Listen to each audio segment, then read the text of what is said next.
Hi, welcome to another edition of Dave's Workshop interview sessions. Today I have a couple of rock stars with me from Summerland Secondary School.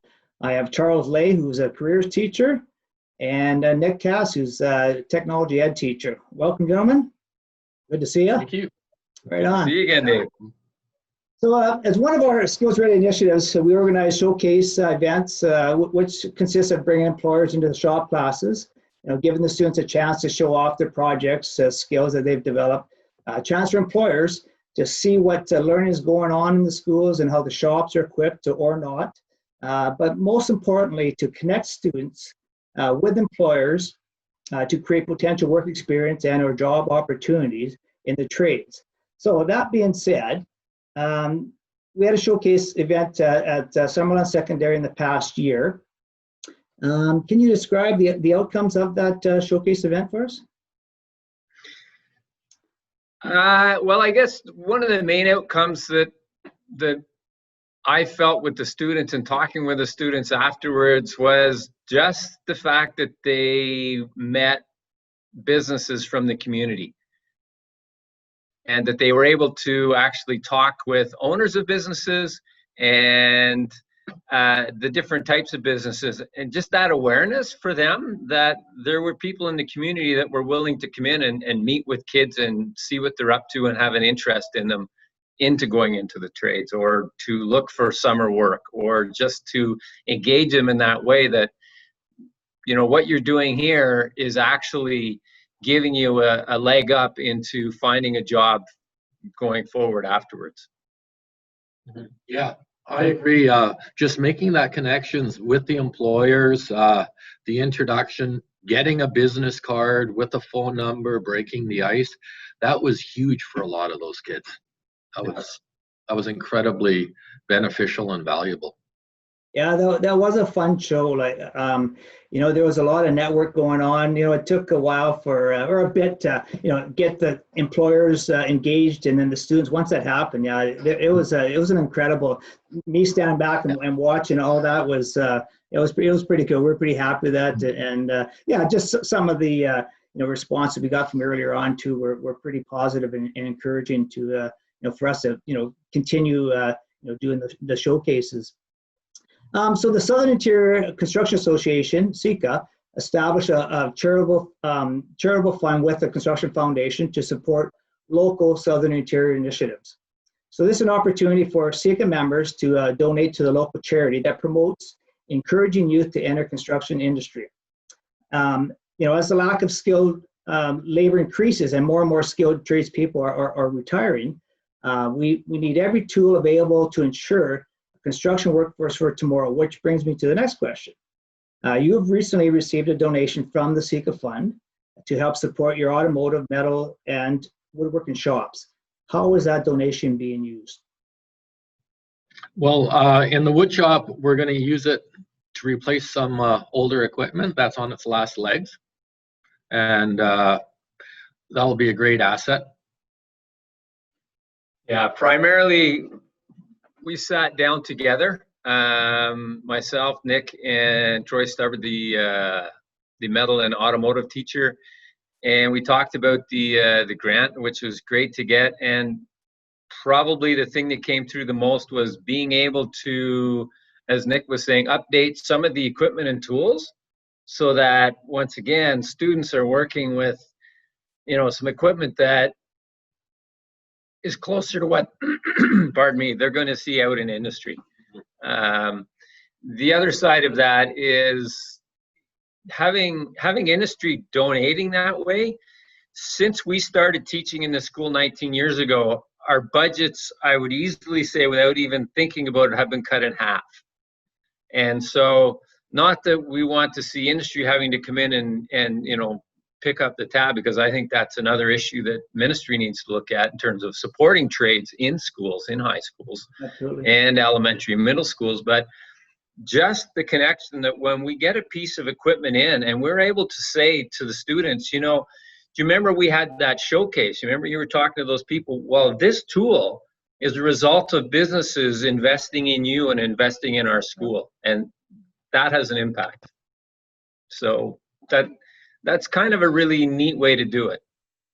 You know, they're always talking about the industry giving back. Well, this is a prime example and a good opportunity for the industry to invest in the future, right? And like you said, you know, there's a lot of the schools have such outdated equipment, and you're training these kids for on machinery that's obsolete, and it's not relevant to when they get out in the workforce. And as I mentioned, it's not, you know, the showcase was not only about you know, having them look at connect with the students and see what you guys are doing, but to see, you know, what you guys are using in the shops. And I think that really encouraged them, saying, man, we got to get some new equipment in there. And I know other showcase events we've had, some of the industry partners have actually donated some equipment that they had extra of, and you know, which is making a huge difference, because, you know, now you start training them on the machines that, hey, you know what, they're training this machine, we use this at work. It's sort of an easy transition for the students, and it's more relevant, right? So yeah, just keeping things current. And yeah, did you want to add to that, Nick, or do you? No, well, I agree with Charles. I agree with Charles. I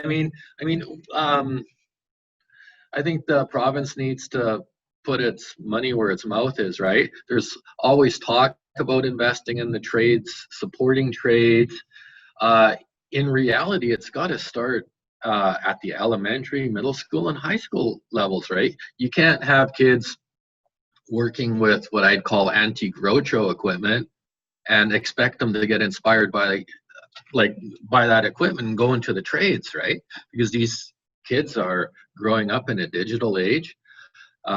Yes, there's those hand tool skills that are really important, but there's also a lot of new trades technology that, when I talk to industry, they're using CNC routers, lathes, right? And well, we need those resources in the schools to get the kids interested in the trades. Yeah, it's having, you know, said that, we're really lucky here. We were the first high school in our district to actually get some new CNC equipment into the shops. You know, we started with a CNC router table in the wood shop, and then the following year we ended up with a CNC plasma cutter. Yeah. So we're there, and yet at the same time, one of the things, as you well know, is consumables, and so we upgrade that equipment. And so part of the money that's being donated from SECA is going directly to help upgrade those pieces of equipment that haven't had those upgrades that we've needed to keep that going, whether it's a software program that's working with it, or whether it's just the consumables on the product itself that we're using. So nice. Yeah, I know. You know, the ITA, they you know, they've been really upping their ante when it comes to some of the dual credit programs and apprenticeship programs, and you know, there's some extra money there. But you're right. The whatever ministry has to start investing more in, you know, the other classes also, right? And like Nick says, you know, we have to start them in the grade schools, right? And get in the radar and get them excited about you know, what's coming up in high school, rather than ending up there in grade 9 and say, well, I don't know what to do, or you know, what's available. They already have that in their mind. So that's a good point. Okay, so it is a good one. Yeah. So how is this year looking different than from in the past years? Well, we're on a Copernican model here, so we only teach 2 classes a day. So for a trades environment, I think it's actually a positive thing, because there's more time working and less time cleaning up. Yeah, if I have to put a positive spin on the whole COVID thing, absolutely, that would be for the wood shop. There's also lots of washing hands and sanitizing and reminding students and putting their names on stuff, and right, following all those rules. But as far as work goes, I think they'll be able to get a lot done. Yeah, I think the same on my take from it. It's one of the positive I think that's going to come from it is that we're faced with a challenge. This is a challenge, as everybody knows, we've never had before. And yet at the same time, it's no different than anything else that we face. And my take on it is, look at this, these are the things that we need to do in order to be productive. So it's no different than the skills ready charts that we used to have. You know, these are the attributes you need to have. These are the skills you need to have. Well, we've just added some. There's now some physical hygiene you have to be aware of. You need to be more aware of your surroundings and the people you're with, and how to take more responsibility for yourself and how what you're doing is influencing those people around you. So you can't just act on your own accord. You have to think about other people. And in terms of, you know, in the trades part of it, I mean, it's just another tool they need to learn how to use. And so I don't think that's a bad thing for them to get some more, what would I say, structure in what they're thinking they're doing. It's just holding them a little tighter into, you know, learning self-discipline. And that's just part of what so many things happen in trades. A good tradesperson has a lot of self-discipline. They know how to set out a project, find out what they need to do their project, and clean up. So when you're left, you're clean. So I think there's lots of positives. Yeah, it's nice to hear the positive spin on things, especially in the times we're living right now. And you know, that's a great outlook. And you know, it's nice to hear that you know, you've sort of taken some ownership with the industry asset that we've developed, and you're adding to it, and because it's actually a good building tool. And yeah, as things evolve and times change, yeah, some of those attributes are going to change or alter or add to them. And yeah. And I'm so impressed with the student body. They're like, you know, they're polite, they're courteous, they're dealing with this way better than I would have ever imagined. Because in the summertime, I was like, oh, well, how's this going to go? If someone forgets to put on their mask, they say sorry right away, right? And yeah, just really impressed with the young people. They're taking it better than the teachers are then. Yeah, well, I guess they're not as stubborn. They might want to cut that one out. I don't know, but okay. So I know you guys are really busy and you're just on your lunch break here. I just got one more question for you. And what advice would you give to young people looking to take a shop class or considering trades as a career option? Charlie, do you want to answer that one first, or? You know, the first thing that comes to mind for me, it's going to go back again to what we had chatted about starting earlier in the elementary and the middle schools. I'll preface that with the program that the district's got going with Trevor is try a trade. So we have a teacher in the district who goes to the elementary schools and the middle schools, and they do small projects that are related to trades. He talks about trades. And great program, because when they come into the high school, I talk with a lot of kids and I say, you don't need to think that you're going to become a tradesperson to go and take a shop class.